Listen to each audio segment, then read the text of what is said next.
So maybe you're looking for a crankset that's different from the typical Shimano or SRAM offerings out there. You want a crankset with more useful and lower gearing and aren't happy with the stock mainstream options. In this video, I'm going to talk about some alternative cranksets, some of which I've used.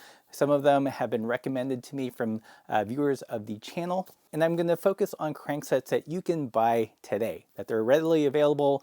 Some of them are expensive, some are more budget friendly. I'm going to omit the whole modifying a 3x into a 2x for this video because I've already done that in a separate video. Welcome back, Pathless Peddlers.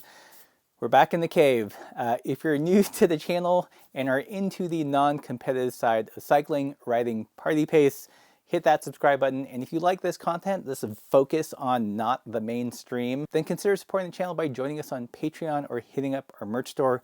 We got a huge restock with some fun colored grips, as well as our party pace fenders, and of course patches and stickers. So check out the shop. Until very recently, the smallest kind of road crankset you could get was a 5034. And I've said for a long time, at least a decade, that a 50 tooth chainring is just ridiculous for the average rider. It's actually a remnant of an old era when the smallest cog you could get in the back was like a 13 tooth. But now most cassettes start with an 11 tooth, even a 10 tooth. So for the most part, for like non-racers, 50 tooth is just not necessary.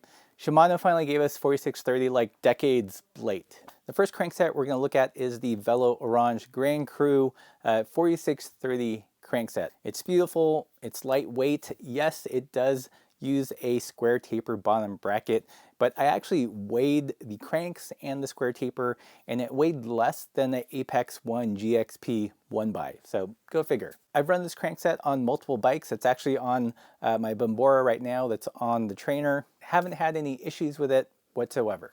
If I did have one complaint, I do wish that Velo Orange offered smaller chain rings so you can swap it up, say a 4026 using that 50.4 BCD. Right now, they don't offer those rings new. You're gonna have to do some bin hunting looking for some old TA chain rings. But here is some hopeful wishing that Velo will offer some subcompact chain rings in the future. I'm gonna text Igor later this week. Another similar crankset, which I've tried personally on some test bikes, are the IRD Defiant cranksets. Again, these are 4630, square taper, a little bit more modern looking, but still pretty classy. And again, I've had no problems with any of the bikes I've used with these cranks. But just like the Velo Orange Grand Cru, it can't really do anything smaller than that 30 tooth small ring. Another great alternative option, if for whatever reason you require external bottom bracket, is the IRD Vortex cranks. You can get these in black and silver. They ship 4630, but since they have a 94 BCD, you might be able to find rings to kind of customize it a little bit more. So you could do a 4430 or even a 4230 just to take off that aspirational high end and make it more usable.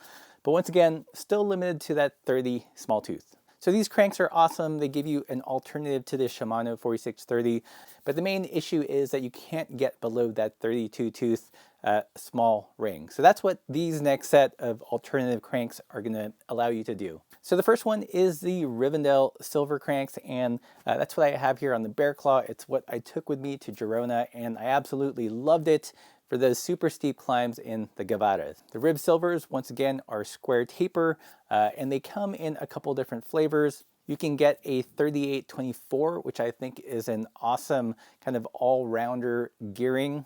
You lose a lot of the really tall aspirational gears, get lots of useful gears. One way to think of it is as a 1x with a bailout. So you're gonna be in that 38 tooth big ring for about 98% of the time until you have to go up a super steep grade. Then you throw it into the 24 and then you can spin your way up the Gavadas. Rib also sells it as a 3424. I think this works great if you're gonna do lots of loaded touring or mountain biking. It's essentially a mountain double, but you do get a little spinny on the top end. So for me, what I would personally get and what I own is the 3824. Great combo. Another great alternative crank is the Soma Clipper crank. I think this crank is severely underrated. I actually just ordered a pair to do a more in-depth review. It comes in silver and black, and you get a really wide range at 4226. So 42, you get a lot of top end speed, and with 26, you get lots of low gears. Definitely lower than your typical 4630.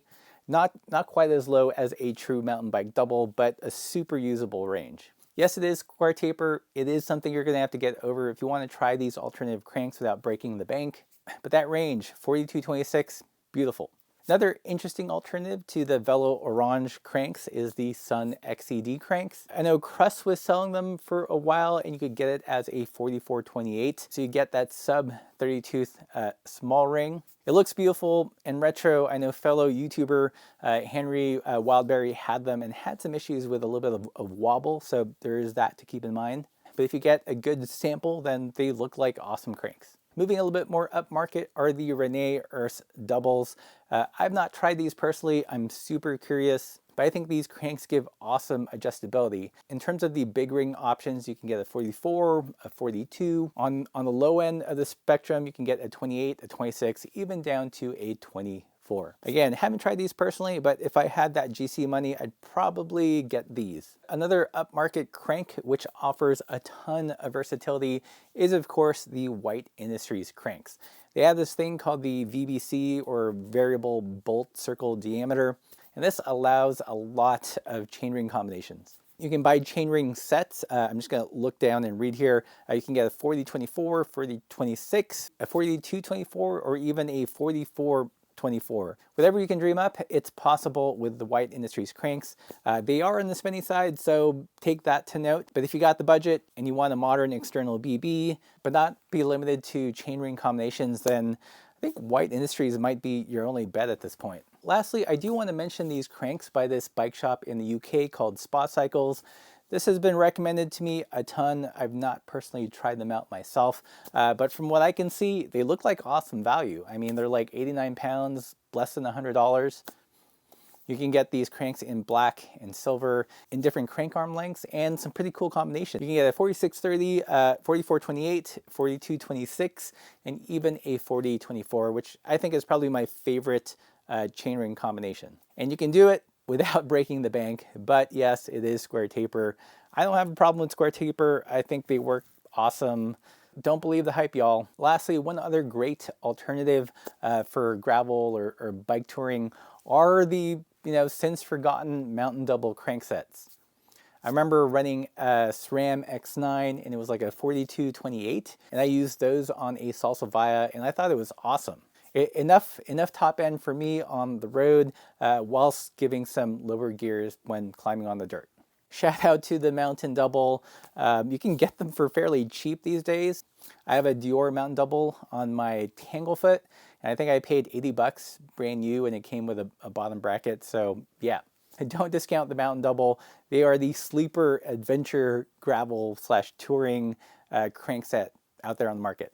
And one last thing, there is this great spreadsheet out there that a guy named Adam from our Discord has put together. I think it's called the Nerd Crankset Database. So it's all kind of low Q cranksets designed for road bikes that let you achieve 4630 and below. There's a lot of options out there that I haven't even mentioned in these videos. I've decided to limit this video to cranks that I personally use or are more familiar with. Hopefully this video has opened your eyes to the alternative world outside of Shimano and SRAM. And if you appreciate that, please consider supporting the channel by joining us on Patreon or picking up some new grips, fenders, some stickers, all that good stuff.